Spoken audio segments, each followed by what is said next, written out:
Kapag niloko ka, pakatatag ka lang. Kapag matatag ka na, paloko ka ulit.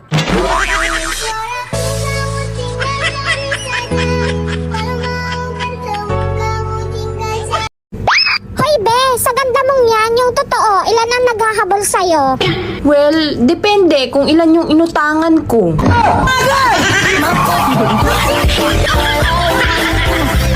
I love you. Masira sana cellphone ng hindi mag-I love you too. Ang ganda mo sa TikTok. May lahi ka, no? Yes po.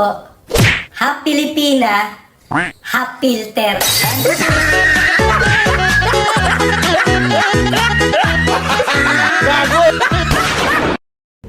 Uy be, alam mo ba kung saan ako takot na takot? Ay oo, di ba takot na takot kang malamangan?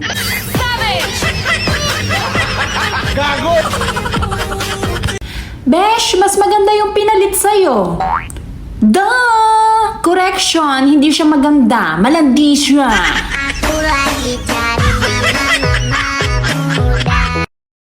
Uy, be, maldita ka daw? Ay, totoo yan. Lalo na kung demonyo yung kaharap ko. Ang pag-aasawa ay parang lechon. Masarap sa una, pero habang tumatagal, nakaka-high blood na. Hindi ka depressed. Hindi ka rin stress. At lalong, hindi ka rin malungkot. Nangihina ka lang kasi wala kang pera.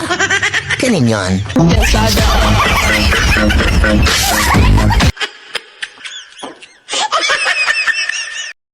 Ako na lang nakakatiis sa ugali mo. Susungitan mo ba ako? Tibay mo naman. Dami kong problema. Hindi ka ba hihingi?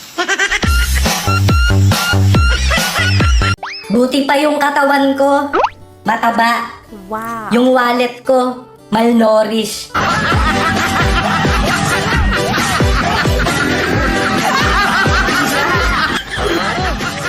Bakit daw maganda ka? Ano ba nagpapaganda sa'yo ngayon?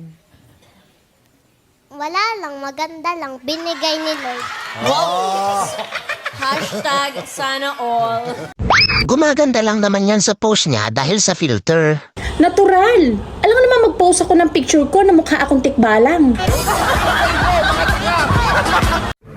Hoy be, ano ang mas matigas? Yung bato o yung pader? Eh syempre yung mukha mo.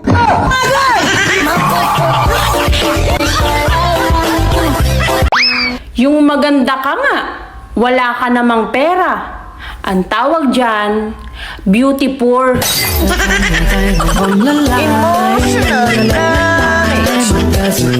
Kung manlalait ka, siguraduhin mong maganda ka.